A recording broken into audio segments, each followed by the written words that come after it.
I'm Teisha Bader with the JBS News Update for Tuesday, April the 28th, 2015.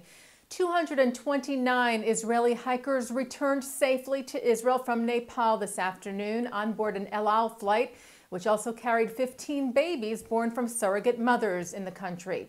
11 Israeli citizens were reported to still be unaccounted for. The Times of Israel, however, reports that Israeli officials managed to contact 7 more Israeli citizens and that number is now down to 4 unaccounted for in the earthquake-ravaged country. Israeli Prime Minister Benjamin Netanyahu held a consultation with top officials today on Israel's rescue efforts in Nepal, where he said Israel is focusing on 2 areas: to locate and rescue Israelis still there and to help the Nepalese people in this very difficult time. Israel is setting up a field hospital in Nepal that will be able to treat about 200 patients a day. Meanwhile, several Jewish organizations here in the U.S. are doing their part to help the victims of the quake, among them B'nai B'rith International, who has opened its Disaster Relief Fund, and the Jewish Federations of North America, who have opened the Nepal Relief Fund. Both will work together with other agencies to support the emergency, recovery, and long-term rebuilding efforts in Nepal. 2 mortars fired from Syria hit Israel today. It is believed they were the result of errant fire, a spillover from the civil war in Syria. The mortars landed in a field outside Kibbutz Ein Zivan, near the border fence with Syria on the Israeli side of the Golan Heights. No damage or injury was reported.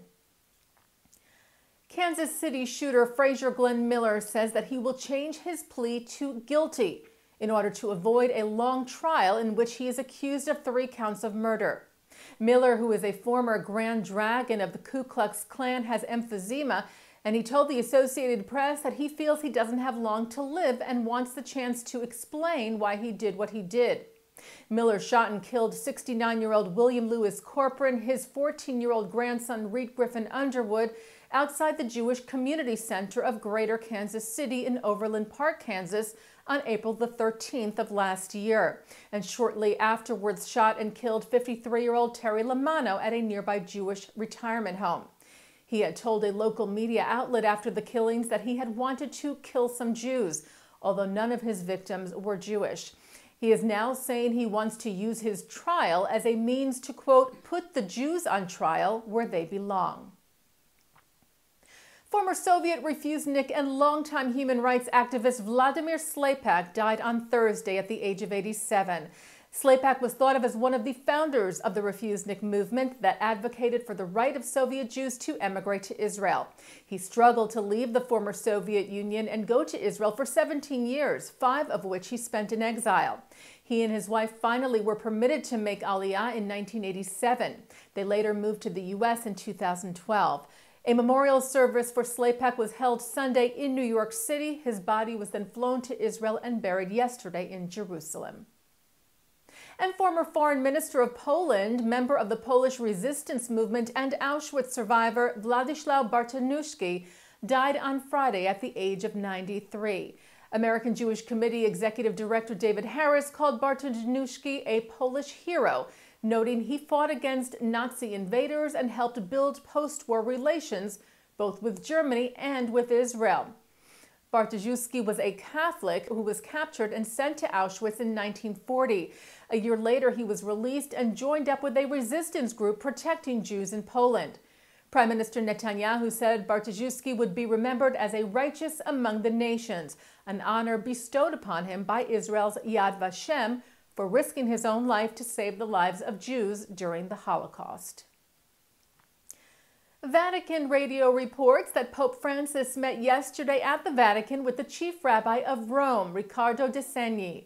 De Segni was not able to attend last week's meeting with the Pope that he held with a delegation of chief rabbis of Europe due to the death of the city's former Chief Rabbi, Elio Toaf. During the meeting yesterday, the two discussed various social and humanitarian issues of concern and the role that religion played with regard to these issues. The world's smallest Bible is now on display in Jerusalem. The Nano Bible is the size of a grain of sugar, a tiny microchip containing all 1.2 million words of the Hebrew Bible. It is on exhibit at the Israel Museum through December of 2016, part of the celebration of the museum's 50th anniversary. And turning now to our programming for tonight, Tuesday, April the 28th. At 8 o'clock, a discussion of challenges the P5+1 face in preventing Iran from developing nuclear weapons from AIPAC's 2015 National Policy Conference held last month in Washington, D.C., with Representative Brad Sherman of California, Dr. Emily Landau, Gary Seymour, and Steve Beckerman. Then at 9, part 2 of L'Chaim with scholar Mordechai Kedar, who explains why the Arab world needs to recognize Israel as a Jewish state and why the issue of Palestinian refugees reflects an anti-Israel bias. And that's the JBS News Update for Tuesday, April the 28th, 2015. I'm Teisha Bader.